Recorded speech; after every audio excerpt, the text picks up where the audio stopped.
যেদিন থেকে Hollywood decide করলো যে তারা তাদের প্রত্যেকটা সুপার হিরোকে কিংবা ভূত প্রেত বা অ্যাকশন যে কোনো টাইপের যে মুভিগুলো আছে সবগুলোকে মোটামুটি তারা একটা করে ইউনিভার্স কিংবা একটা ফ্র্যাঞ্চাইজি বানিয়ে ফেলবে, বলিউডও ওই দিনই ডিসাইড করে ফেললো যে এখন থেকে আমরাও আমাদের প্রত্যেকটা অ্যাকশন, রোম্যান্টিক হোক, হাইস্ট হোক, ভূত প্রেত হোক, এভরিথিংকেও আমরা নিয়ে আসবো একটা ইউনিভার্সের আন্ডারে বা একটা ফ্র্যাঞ্চাইজির আন্ডারে।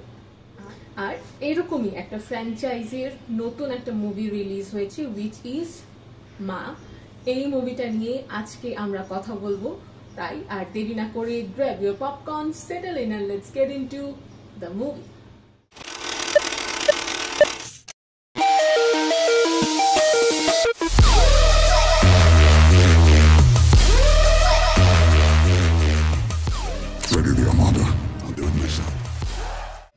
মাইথোলজিক্যাল হরর জনরার মুভি মা, এটা ডিরেক্ট করেছেন Vishal Furia, who is also known as the director of Chhorii, যেটা কিছুদিন আগে রিলিজ হয়েছে।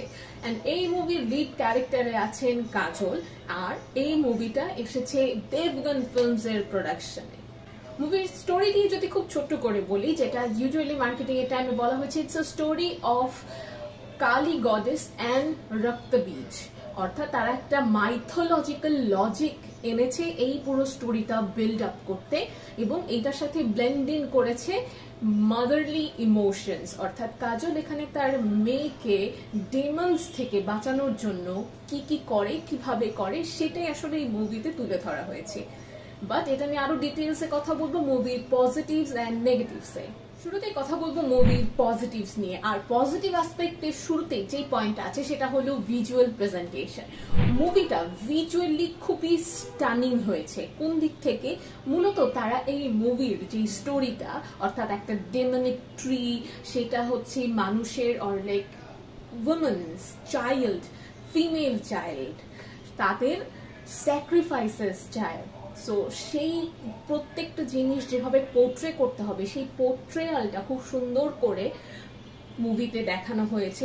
তার জন্য তারা খুবই সুন্দর, খুবই হাই কালার ইউজ করেছে, খুব সুন্দর কন্ট্রাস্ট হয়েছে কালারগুলোর, এবং এগুলো খুব হাইলি প্রেজডও হয়েছে।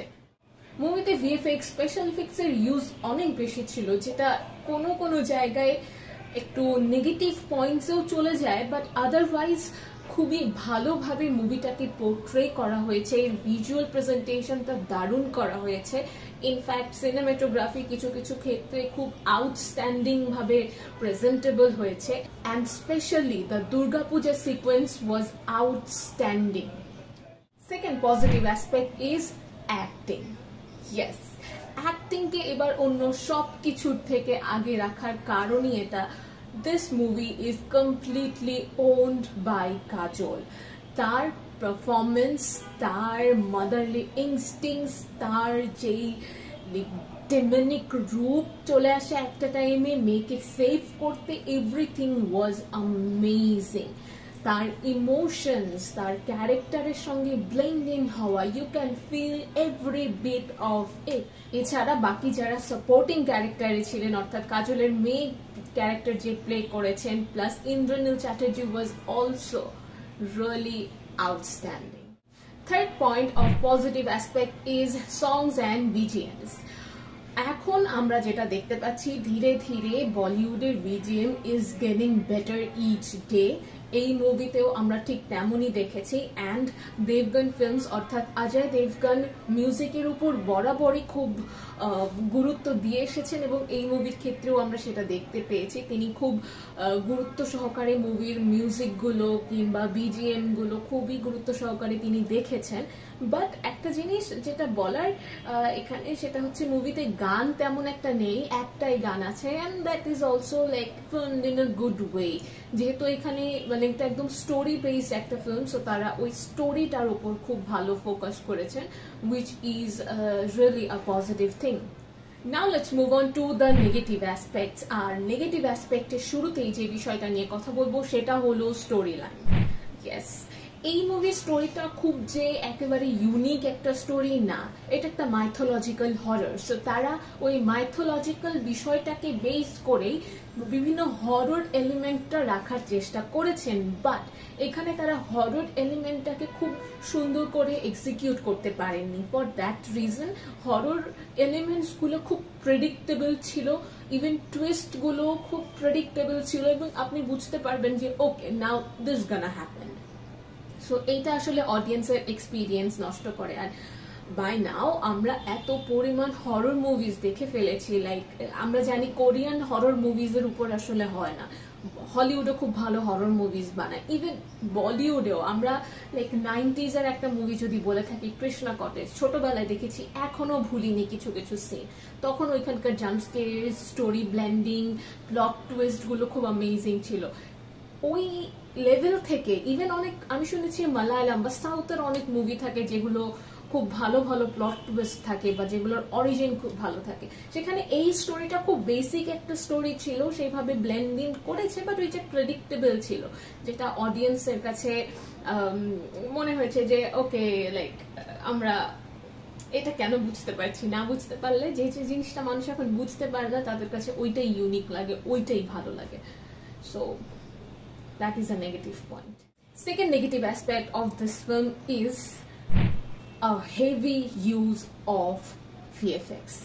Yes, VFX এর একটা লিমিটেড ইউজ অডিয়েন্সের যে এক্সপিরিয়েন্সটা থাকে, মুভি দেখার এক্সপিরিয়েন্স, সেটাকে ইনহ্যান্স করে, কিন্তু এমনও কিছু জায়গা ছিল যেখানে ভিএফএক্স এর ইউজটা খুব বেশি হয়ে গেছে, অ্যান্ড ওইটা অডিয়েন্সের কাছে মনে হয়েছে যে we didn't want that.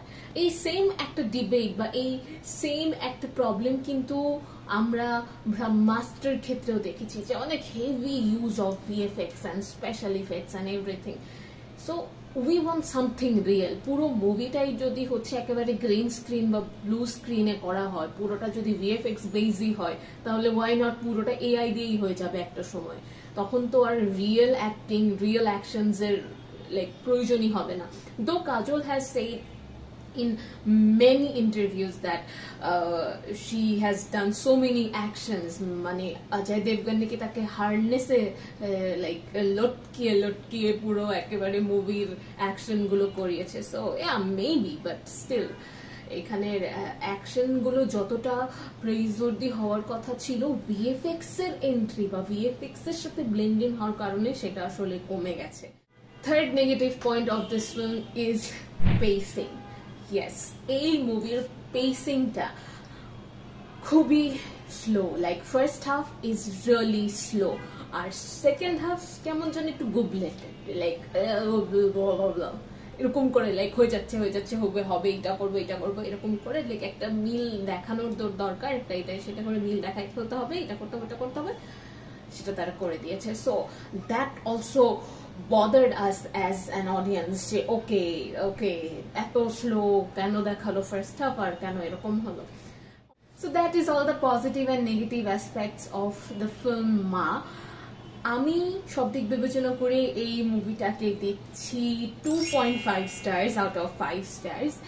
Honestly আমার কাছে মনে হয়েছিল এই মুভিটা অনেক হাইলি পোটেনশিয়াল রাখে to be a good movie. আমি অ্যাটলিস্ট এই মুভিটাকে খুব ভালো রেটিং দিতে পারবো বলে আশা করেছিলাম। এটা ট্রেলারটা আমার অনেক ভালো লেগেছিল, যেটা আমি এর আগেও একটা ভিডিওতে বলেছিলাম, এই ট্রেলার রিভিউ যখন আমি করেছিলাম তখন, যে খুব পোটেনশিয়াল মনে হচ্ছে আমার মুভিটাকে। বাট ওই যে অ্যাক্টিং ওয়াইজ দেখলে ইটস গুড, বাট যখনই ওই ওভার ইউজ অফ ভিএফএক্স আর কাহিনীটা খুব প্রেডিক্টেবল হয়ে গেছে, তখনই you just lost the interest.